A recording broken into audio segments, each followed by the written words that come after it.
Okay, let us start today's lecture with a new chapter, that is three-dimensional geometry, and it is for class 12th. So first of all, let me tell you, okay, in this chapter we are going to use the vector algebra that we have already done, and apart from this we use Cartesian methods only in this chapter. And the very first topic in this chapter we will take is direction cosines and direction ratios of a line.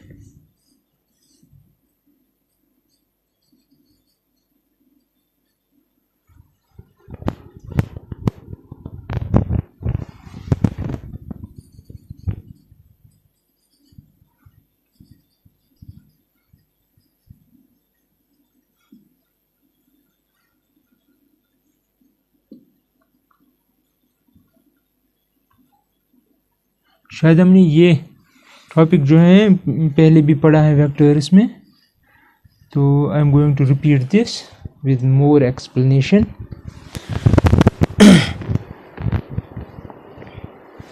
For example, let's take the three-dimensional space.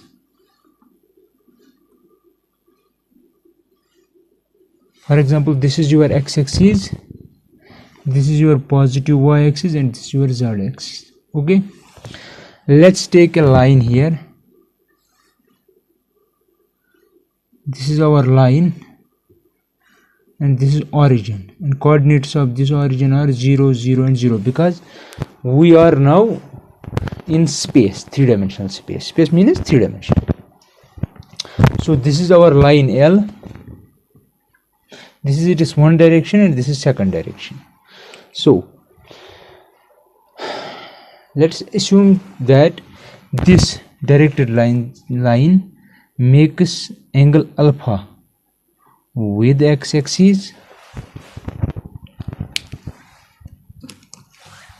and beta with y-axis and gamma with z-axis.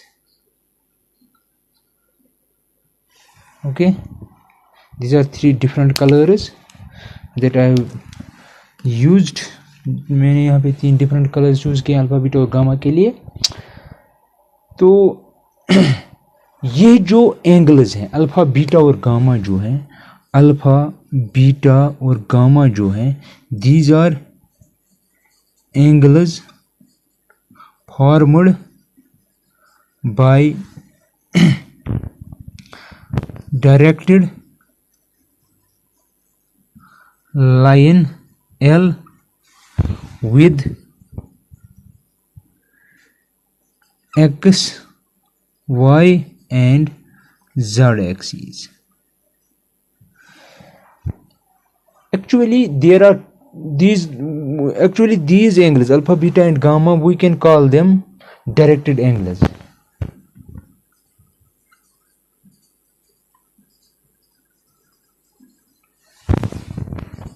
Directed angles. And there are two kinds of directed angles. One is this alpha, beta and gamma with this directed line segment which emanated from origin toward, and its direction is towards this. Okay, but there is one more direction of this line that is opposite to this direction, that is this direction, and the angles formed by this opposite direction are supplementary to the previous angles. That is similarly pi minus alpha, pi minus beta and phi minus gamma are also directed angles.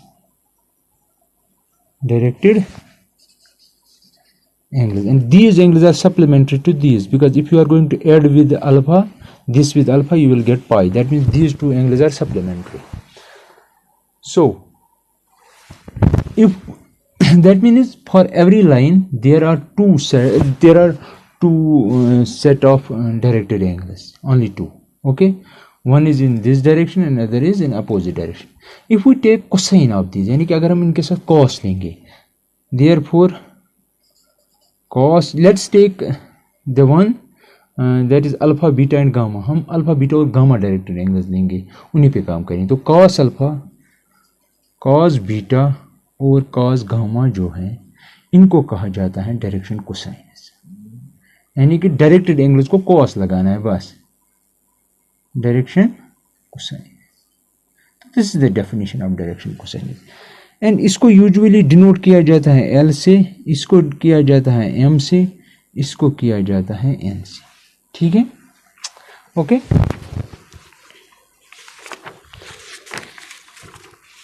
So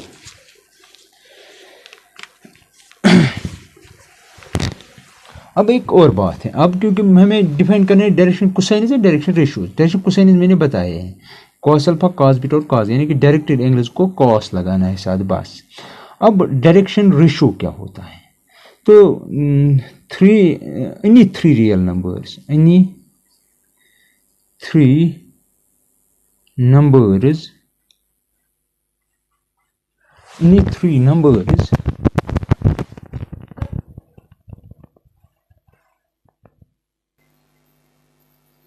so any three numbers which are proportional,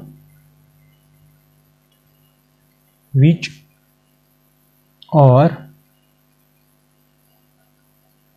proportional to L, M and N are called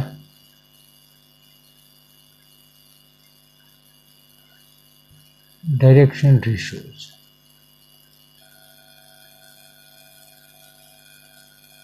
direction ratios. That is, इसका मतलब क्या हुआ? इसका मतलब ये हुआ कि for example मैं ले रहा हूँ ए, कोई भी तीन नंबर से नहीं है तो मैं ले रहा हूँ ए. मैं कहूँगा suppose A is proportional to L. Similarly B is proportional to M and C is proportional to N. ठीक है, तो प्रोपोर्शनलिटी को ख़त्म करने के लिए हम आर्बिट्री कोई कांस्टेंट लेते हैं. तो मैं लूँगा which implies a is equal to lambda times L.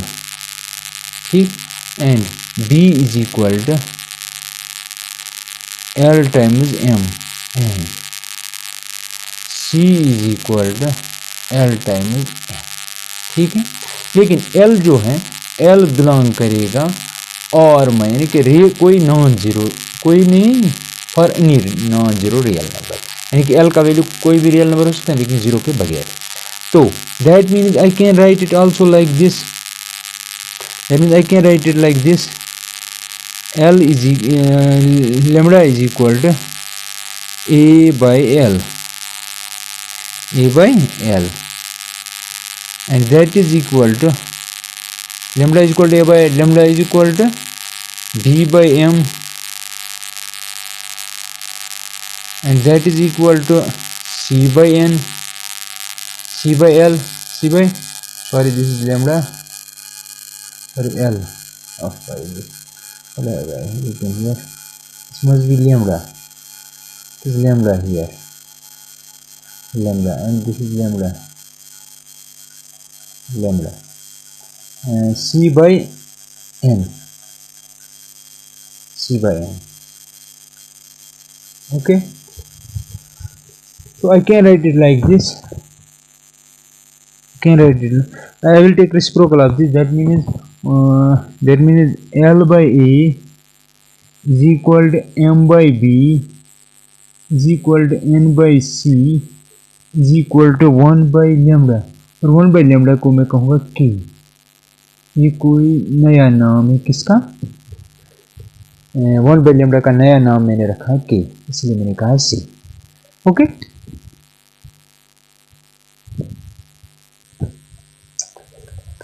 Since I have shown that K is equal to L by A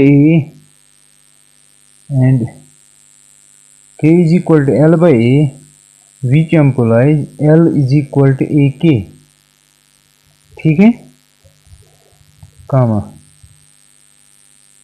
K is also equal to M by B which implies m is equal to bk and k is equal to n by c, which implies n is equal to ck. This and this and this. Let me use a result which is related to the direction cosinus and relation between the direction cosinus, and later on I will prove that. So we know that हमें पता है the relation between the direction cosinus is L square plus m square plus n square is equal to 1. ये कौन सा relation है? Actually L is cos alpha, this is cos beta and this is cos gamma. Then cos square alpha plus cos square beta plus cos square gamma is 1. तो ये मैं use करूंगा. That means l square, तो that means इसका squaring करना पड़ेगा. M square means इसका square, m square means इसका स्क्वायरिंग, तो यू यूज करना पड़ेगा. Therefore we get l square plus M square plus N square is equal to l square means इसका square, that means a square k square plus b square k square plus c square k square. मैंने इसका square इसका square इसका square और उनका सम लिया. लेकिन हमें पता है this is 1, that means which implies k square common into a square plus b square plus c square is equal to 1. तो which implies k is equal to plus minus 1 by under root of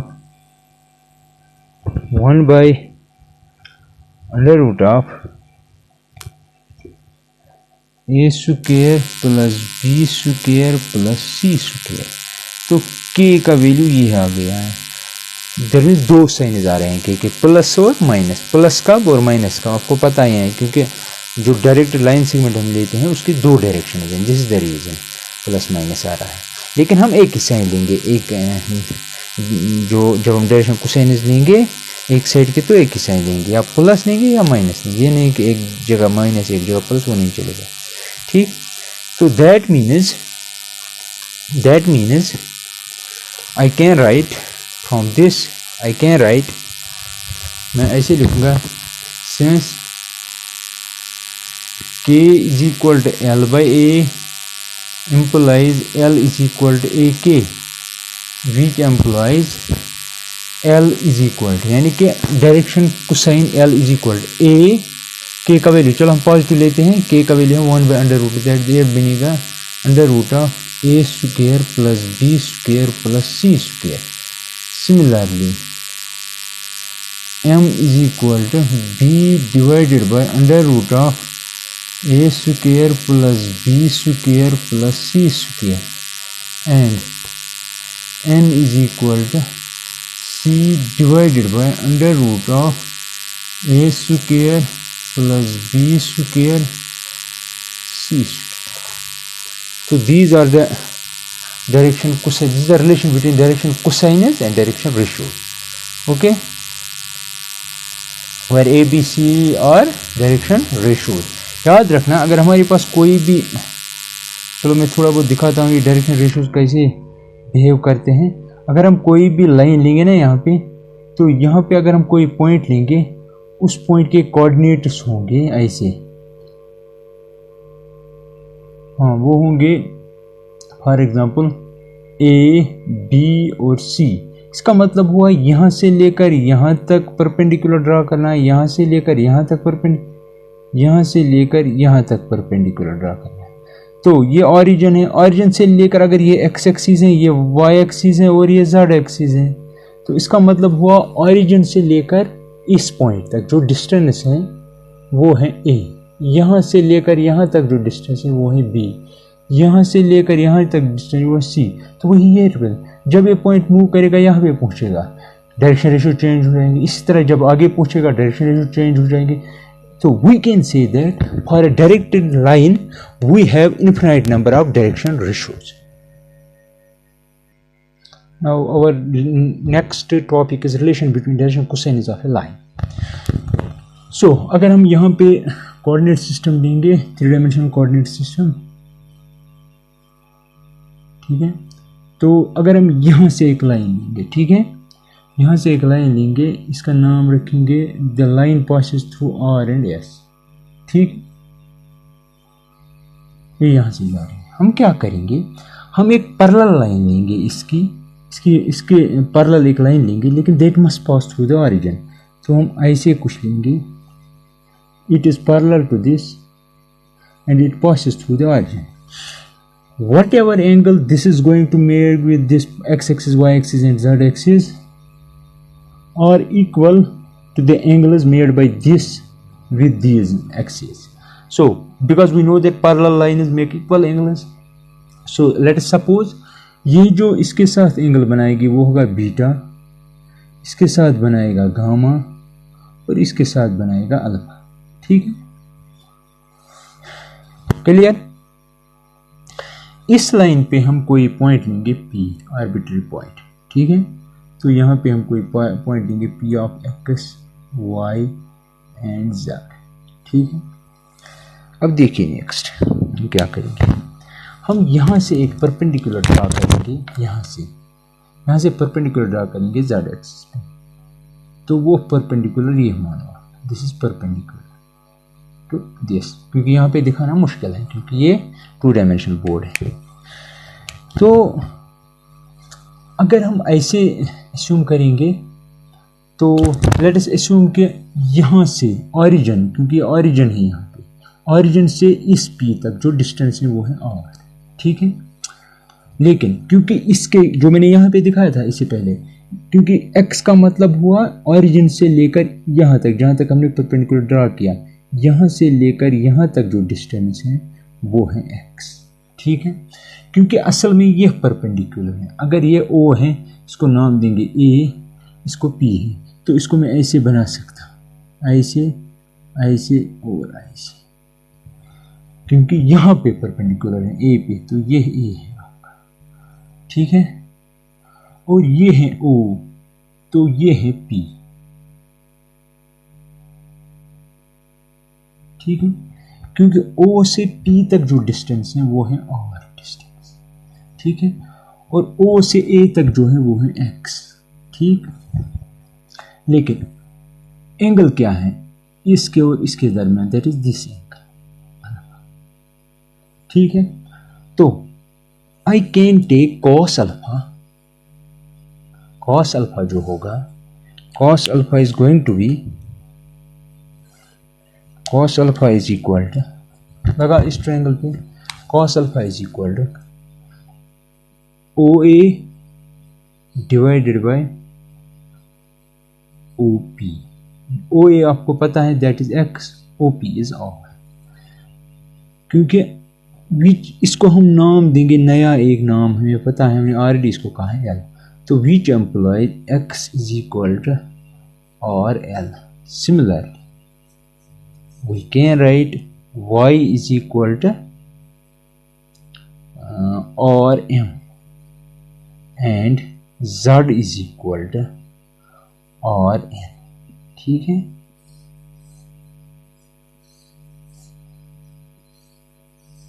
ठीक, तो that means अगर कोई line पे आपने कोई भी point लिया, उसको उसका एक्स आप रिप्लेस कर सकते हो किससे, और L से। That means x is proportional to L, y is proportional to M and z is proportional to L। और क्या है, R वही है आर्बिट्री प्रोपोर्शनलिटी कांस्टेंट, इस तरह मैंने पहले दिखाया है। तो इसका मतलब ये हुआ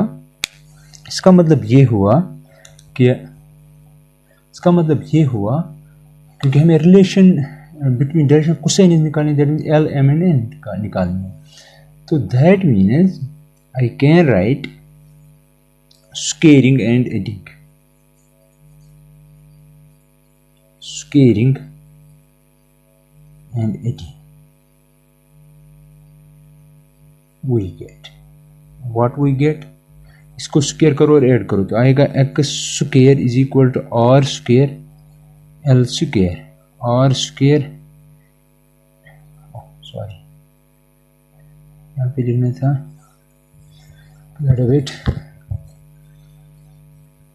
तो इसको स्क्वायर करो, इसको स्क्वायर करो, इसको ऐड करो, तो x square plus y square plus z square is equal to x square means R square L square plus R square M square R square N square and that is equal to R square common आएगा, अंदर रहेगा L square plus M square plus N square, ठीक है, is equal to this. लेकिन हमें पता है, but distance formula की मदद से हम निकाल सकते हैं R is equal to OP, that is equal to under root of, क्योंकि इसके कोऑर्डिनेट जो है ये ऑरिजिन है 0 0 और 0, distance between O and P means under root of x minus 0 का whole square plus y minus 0 का whole square plus z minus 0 का whole square. Squaring both sides तो आएगा x square is equal to, ये बनेगा x square square और root खत्म, क्योंकि मैंने यहाँ से स्क्वेयरिंग की यहाँ से स्क्वेयरिंग की, तो आएगा x square plus y square plus z square, that means R square है बराबर इसके, वो हम जानते हैं with the help of distance formula. That means इसके बदले हम लिख सकते हैं, तो अगर हम कॉल इट फर्स्ट तो फ्रॉम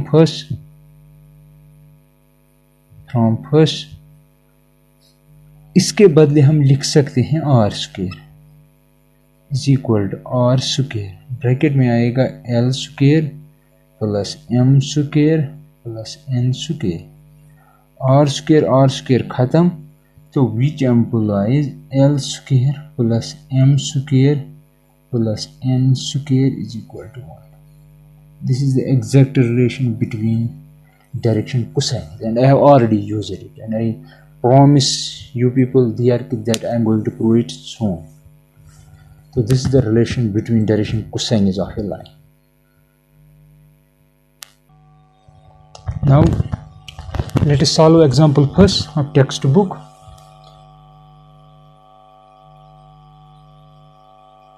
Example 1 कह रही है कि एक लाइन जो है वो बनाती है एंगल्स 90 डिग्री 60 डिग्री एंड 30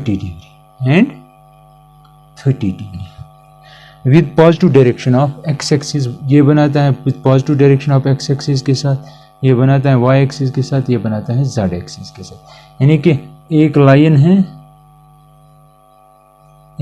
है यहाँ से ऑरिजिन के थ्रू जा रही है, वो एक्स एक्सिस वाई एक्सिस और जेड एक्सिस के साथ यहाँ पे बनाता है 90 degree, sorry not this but this, ये 90 डिग्री है, ये जो है ये है 60 डिग्री सॉरी 30 डिग्री और ये है आपका 60 डिग्री। आपसे ये कह रहा है कि आप direction find direction cosines, so direction cosines, क्योंकि एंगल्स पता है directly, this is your alpha, this is your beta and this is your gamma, so these are directed angles, direction cosinus। और क्या होते हैं, L is equal to cos alpha, that is equal to cos 90 और cos 90 0 होता है। Similarly M is equal to cos beta क्या होता है, cos of 60 and cos 60 is 1/2 and n जो होता है वो होता है cos of gamma, that is cos of 30 degree, cos 30 is √3/2, so direction cosine is 0 1/2 and √3/2, ठीक है। नेक्स्ट है एग्जाम्पल नंबर 2।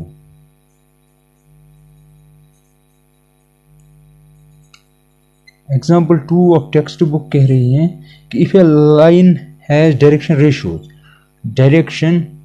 रेशियोज गिवन है एक लाइन के, वो क्या है 2 -1 एंड -2, कह रहा है find direction cosines. Direction cosines कैसे निकाल, what is the relation between direction cosines and direction ratios. Direction cosines हमें पता है, डायरेक्शन कोसाइनस अगर डायरेक्शन रेशियोज और डायरेक्शन कोसाइनस के दरमियान रिलेशन निकालनी हो तो हमें पता है रिलेशन ये है, L is equal to A divided by under root of A square plus B square plus C square. तो A मीन्स दिस, ये डायरेक्शन रेशियो है, ये B है, ये C है, तो करो सब बच्चों 2 divided by under root of 2 square means 4, 1 -1 square means 1, -2 square means 4, तो that means 2 divided by 3। Similarly m भी निकाल सकते हैं, m is equal to b means -1 divided by 3 and n निकाल सकते हैं, that is c, that is -2 divided by 3। तो ये डायरेक्शन रेशोज हैं फॉर डायरेक्शन कोसाइनस है। ठीक,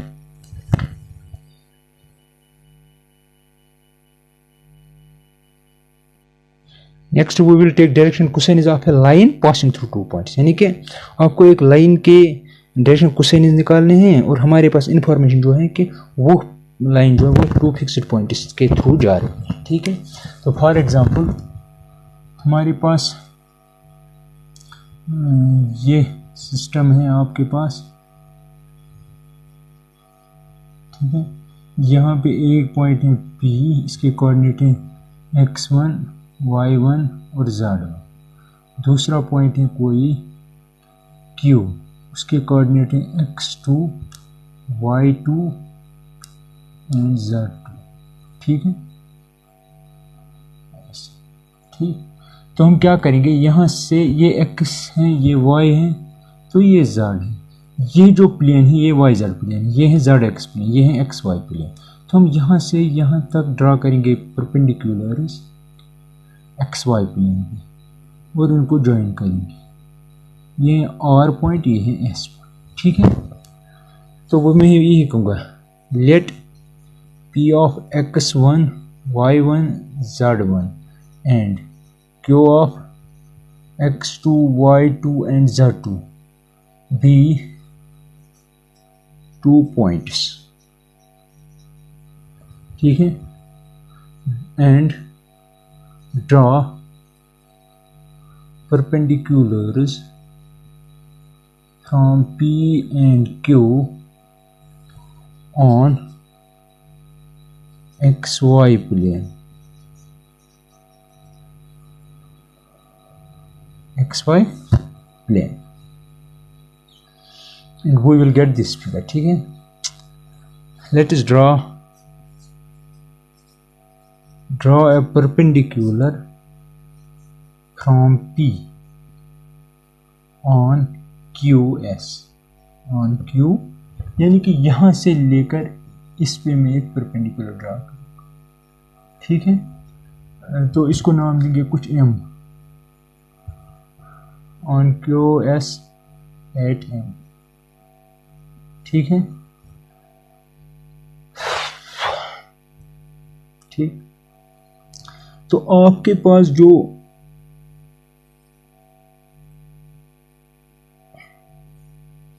हमारे पास जो बन गया है राइट एंगल ट्रायंगल, वो बन गया कुछ ऐसे,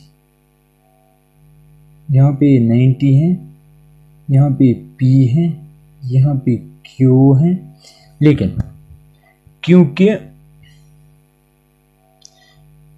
यहाँ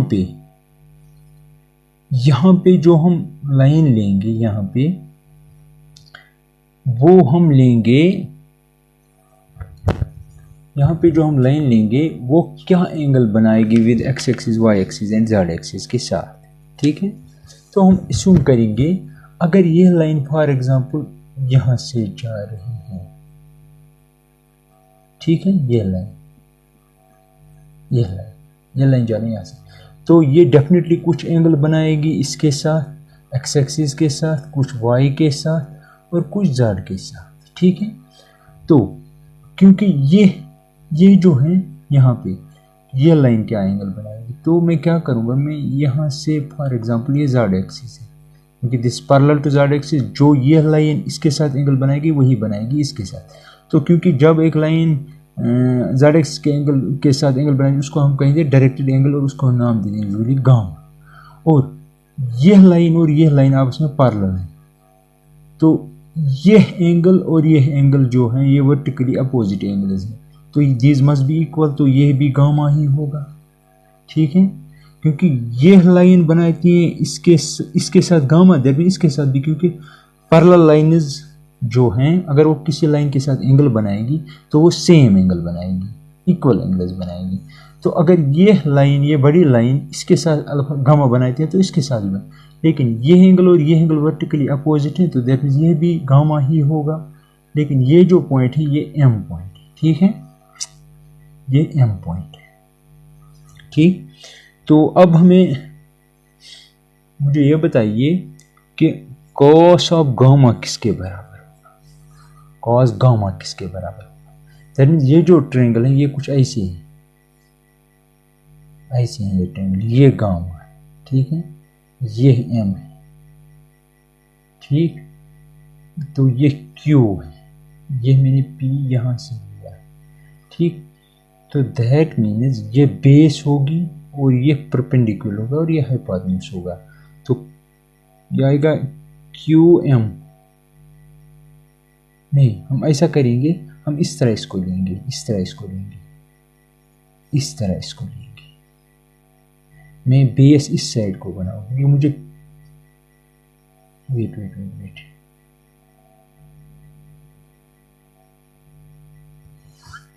वेट बिट,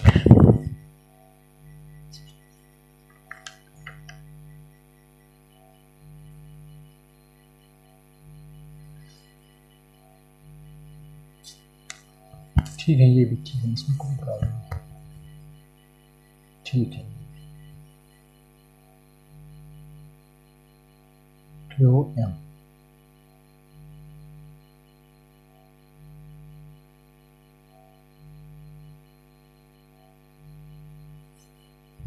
वेट,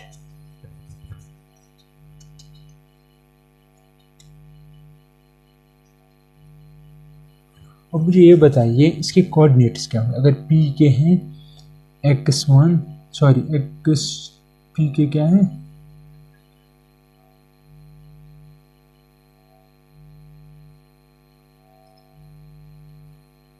या अगर हम इसी को क्यू पे एंगल, हाँ ठीक,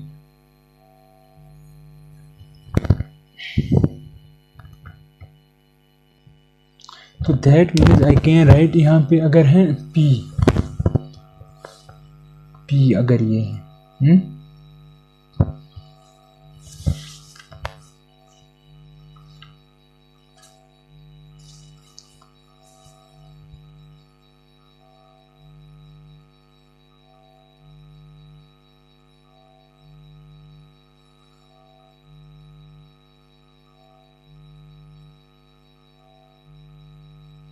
ठीक है, हम लेते हैं इसे। अब यहाँ पे देखिए x1, y1 एंड z1, इसके कोऑर्डिनेट्स क्या हैं, x2, y2 एंड z2। इसके कोऑर्डिनेट्स क्या होंगे, ये मसला है, क्योंकि ये एक ऐसी लाइन है इस पर सिर्फ एक वैल्यू चेंज हुआ, वो कौन सा होगा, यानी कि m यहाँ पे है, p यहाँ पे है, इस पर सिर्फ एक वैल्यू चेंज हुआ, दैट मीन y का वैल्यू, सिर्फ y का वैल्यू डिफरेंट हो सकता है ना। तो दैट मीन्स बाकी सारे एक ही होंगे, x1, sorry x2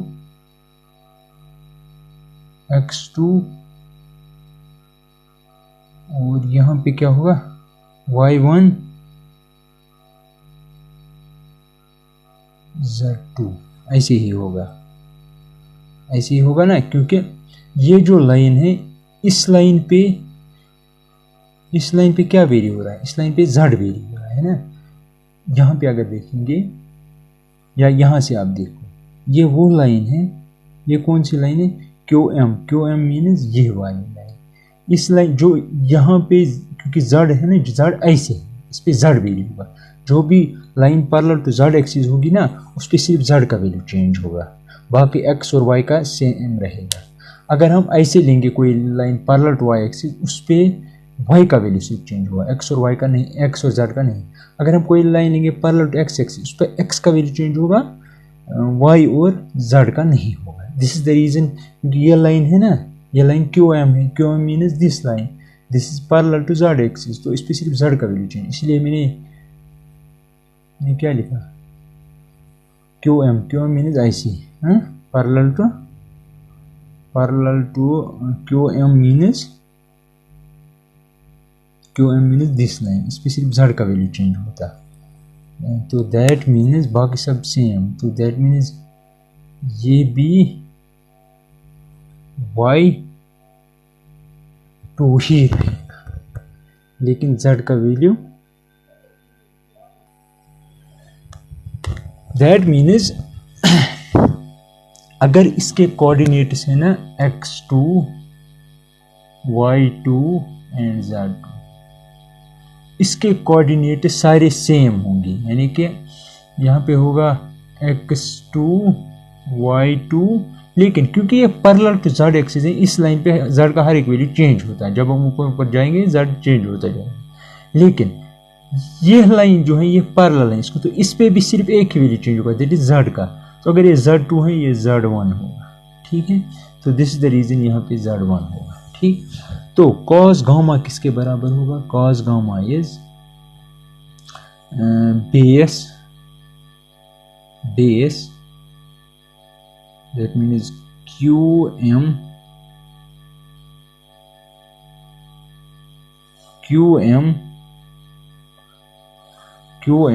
divided by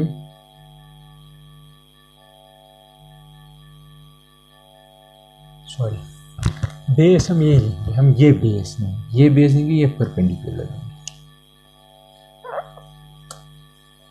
that means PM divided by hypotenuse means PQ, that is equal, PM means distance between P and M, तो हम डिस्टेंस फार्मूला अप्लाई करेंगे, तो दिस x2 माइनस x1, लेकिन इसमें प्रॉब्लम हो रही है, हम बेस, क्योंकि अगर यहाँ से जाएंगे तो फिर प्रॉब्लम हो रही है, इसलिए हम क्या करेंगे, हम बेस यहाँ से ही लेंगे, हम बेस लेंगे QM ही लेंगे, that means QM divided by hypotenuse, like here, that means PQ, that is equal to under root of Q means distance from Q to M, that means x2 minus x2 means 0, y2 minus y2 is 0, तो वहाँ पे बचेगा 0 plus z2 minus z1 का whole square, square root खत्म, तो cos gamma जो आएगा, अच्छा डिवाइडेड बाई PQ निकालने की जरूरत ही नहीं, ऐसे ही रख सकते हैं, cos gamma is equal to z2 minus z1 divided by PQ, similarly cos alpha is equal to x2 minus x1 divided by PQ, and cos beta is equal to y2 minus y1 divided. So this is your direction cosine in terms of these coordinates of the two fixed points, that is this point and this point. तो अब याद रखना, अगर आपको दो points given है और एक लाइन उनके आपको पता है through two points there is only one line which passes through those two points, तो अगर आपको दो पॉइंट्स गिवन है, अगर आपको डायरेक्शन कोसाइनस निकालने हैं तो आप लिख सकते हो cos गामा है, दैट मीन L, आप इससे एक और नाम है इसका L, आप इसके बदले L लिख सकते हो, इसके बदले M लिख सकते हो, इसके बदले N लिख सकते हो, ठीक है। तो L M N अगर निकालने तो आप लिख सकते हो ऐसे, P Q means distance between P and Q, आप इस पर P Q means P Q आप निकाल सकते हो, और पी क्यू जो है that is distance formula, that is x2 minus x1 का whole square plus y2 minus y1 का whole square plus z2 minus z1 का होल स्क्वायर, वो डिस्टेंस पर वो पता है, ठीक है। तो ऐसे हम कर सकते हैं ये सब, ओके। तो this is the relation. Example 3 of text book. तो याद रखना हियर फॉर दिस लाइन आप कह सकते हो x2 minus x1 comma y2 minus y1 and z2 minus z1 और direction ratios of the line, ठीक है। Example 3 of text book. वो कह रहे हैं आप डायरेक्शन कोसाइनस निकालो, लेकिन जो लाइन है वो पास हो रही है through the point, P point हम नाम देंगे इसका, वो है -2, 4 एंड -5, ठीक है। एंड क्यू लाइन जो है और दूसरा पॉइंट जो है वो है 1 2 3। आपको ऐसी लाइन देनी है जो पी के थ्रू जा रही है और क्यू के थ्रू जा रही है और उनके कोऑर्डिनेट्स गिवन है, और आपको उस लाइन की डायरेक्शन कोसाइन निकालनी है। आपको पता है कैसे निकालते हैं, हमें पता है कॉस अल्फ़ा जो है उसके बदले हम लिख सकते हैं, क्या लिख सकते हैं, cos alpha is x2 - x1, x2 this is your x1, this is your y1 and this is your z1, this is x2 y2 and z2। तो करो apply formula, x2 - x1, x2 - x1 that means 1 + 2 divide by, क्योंकि यहाँ पे minus और formula का minus, तो बनेगा plus divide by P Q means distance from this point two this point, वो आएगी √ of P Q means this minus this का, तो दैट मीन वो बनेगा 3 का होल स्क्वायर बनेगा 9 प्लस 2 - 4, तो -2 का होल स्क्वायर तो 4 बनेगा, प्लस 3 - -5 तो बनेगा 8, तो बनेगा 64 and that is equal to 3 divided by √ of, तो कितना बनेगा 13 67 77। सिमिलरली cos बीटा बनेगा cos beta is y2 - y, y2 is 2, 2 - 2 that means -2 divide by √ of 77। और सिमिलरली cos गामा आप निकाल सकते हो, that is equal to z2 - z, that means 3 - 3 that means 8 divided by √ of 77। I think that is enough for today.